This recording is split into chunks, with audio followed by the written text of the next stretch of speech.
নমস্কার, অপর্ণা রান্নাঘরে আপনাদের স্বাগত। আজকে আমি আপনাদেরকে এঁচোড় রান্না করে দেখাবো, নিরামিষ এঁচোড় রান্না। প্রথমে আমি এঁচোড় এবং আলুটাকে চৌকো আকারে কেটে নিয়েছি। কেটে ভালো করে ধুয়ে নেব।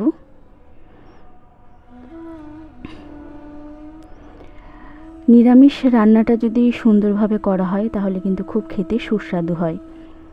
আমি এখানে নিরামিষই রান্নাটা করব। এবার প্রেসার কুকারে আমি একটা সিটি মেরে নেব। আপনারা চাইলে কড়াইয়ে হালকা করে একটু সেদ্ধ করে ভাপিয়ে নিতে পারেন। আমি হালকা একটা সিটি মেরে নেব, হালকা সেদ্ধ করে নেব। খুব তাড়াতাড়ি রান্নাটা করে আপনাদেরকে দেখাবো। তো একটু জল দিয়ে নিলাম।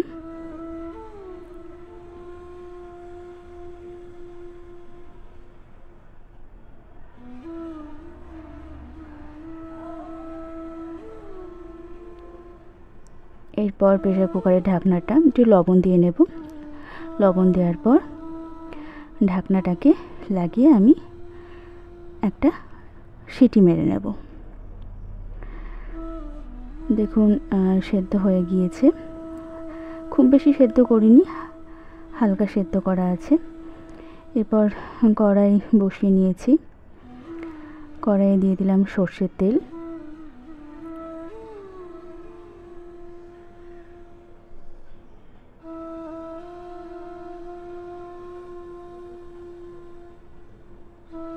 শুকনো লঙ্কা ফোড়ন, তেজপাতা ফোড়ন, পাঁচ ফোড়ন। আপনারা চাইলে গোটা জিরে ফোড়ন দিতে পারেন।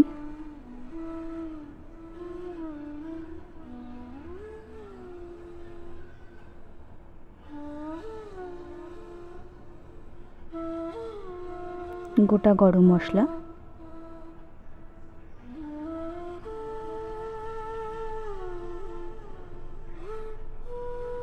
মশলাটা ভাজা ভাজা হয়ে গিয়েছে। এরপর এর মধ্যে দিয়ে দেব আদা, জিরে এবং কাঁচা লঙ্কা বাটা।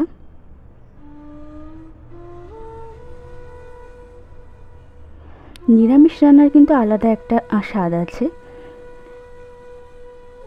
এরপর দিয়ে দিলাম টমেটো কুচি। ভালো করে যদি নিরামিষ রান্নাটা করা যায় তার মতো কিন্তু সুস্বাদু আর কিছু হতে পারে না। দিয়ে দিলাম হলুদ গুঁড়ো,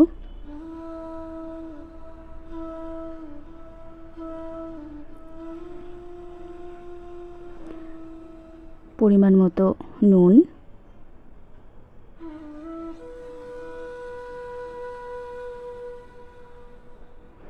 সামান্য পরিমাণে একটু চিনি স্বাদ অনুযায়ী, কাশ্মীরি লঙ্কার গুঁড়ো একটু কালারটা আসবার জন্য,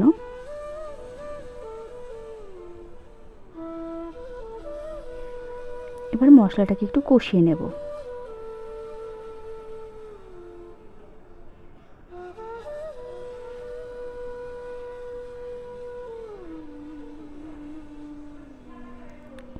মশলাটাকে কষানোর জন্য অল্প পরিমাণ একটু জল নিয়ে নেব।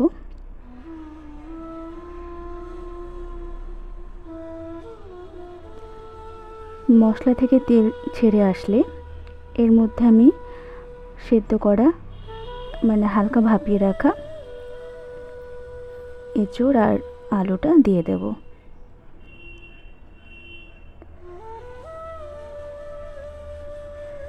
ভালো করে আগে মশলাটাকে কষিয়ে নিতে হবে।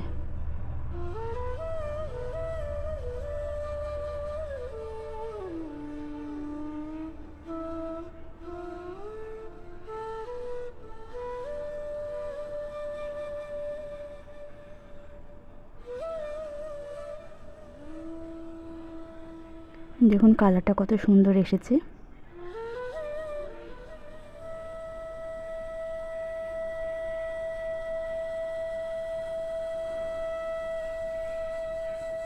এরপর দিয়ে দিলাম এঁচোড় এবং আলুগুলো।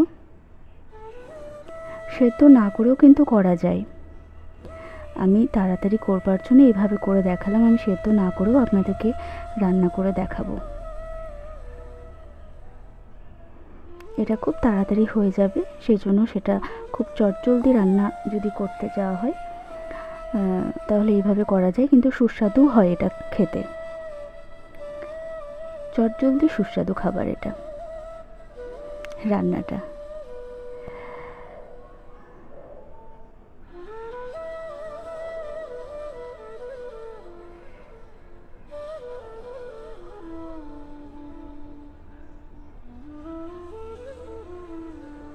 এরপর দিয়ে দিলাম ভাজা মশলার গুঁড়ো, যেটা আমার নিজের হাতে তৈরি করা।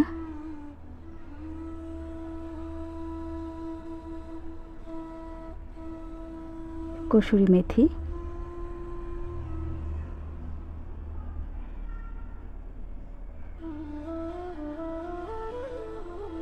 গরম মশলা। অনেকে নামাবার সময় গরম মশলাটা দেয়, আমি একটু আগে গরম মশলাটা দিই, কারণ নামাবার সময় গরম মশলা দিলে সেই গন্ধটা আমার ভালো লাগে না, মানে আমার নিজস্ব ভালো লাগে না, নিতে পারি না, সেই জন্য আমি একটু আগে গরম মশলাটা দিই। সবার তো সমান নয়, আপনারা চাইলে গরম মশলাটা পরেও দিতে পারেন। আমি নিজের জন্য গরম মশলাটা একটু আগে দিয়ে কষিয়ে নিই। আপনাদের ভালো লাগলে এটা পরে গরম মশলাটা দিতে পারেন।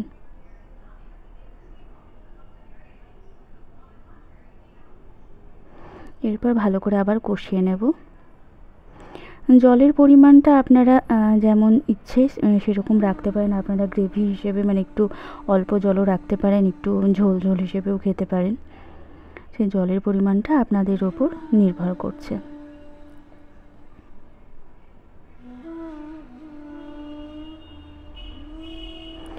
ভালো করে কষিয়ে নেব।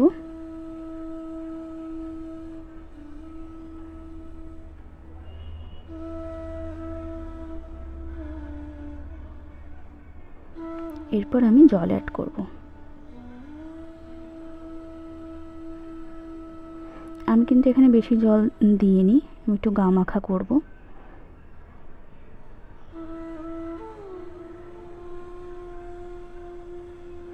যেহেতু হালকা সেদ্ধ করাই আছে, সেহেতু বেশি জলের প্রয়োজন পড়বে না।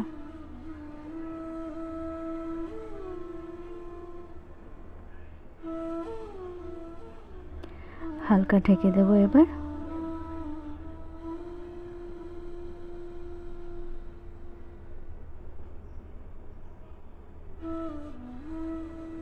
কিছুক্ষণ আমি ফুটতে দেব।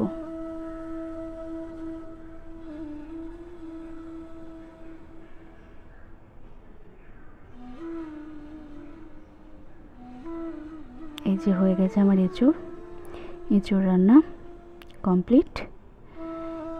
এরপর আমি পাত্রে ঢেলে নেব। রান্নাটা কেমন হলো অবশ্যই আমাকে কমেন্ট করে জানাতে ভুলবেন না। দেখুন এবার পাত্রে আমি নামিয়ে নিয়েছি। কত সুন্দর দেখতে লাগছে, দেখতে যেমন সুন্দর লাগছে খেতেও কিন্তু খুব সুন্দর হয়েছে। আপনারা এইভাবে একটু ট্রাই করে দেখতে পারেন। জানি সবাই এঁচোড় খেতে খুব ভালোবাসেন। তো পরবর্তী রান্না আবার দেখা হবে। টাটা, ভালো থাকবেন। আবার দেখা হবে পরবর্তী রান্নাতে।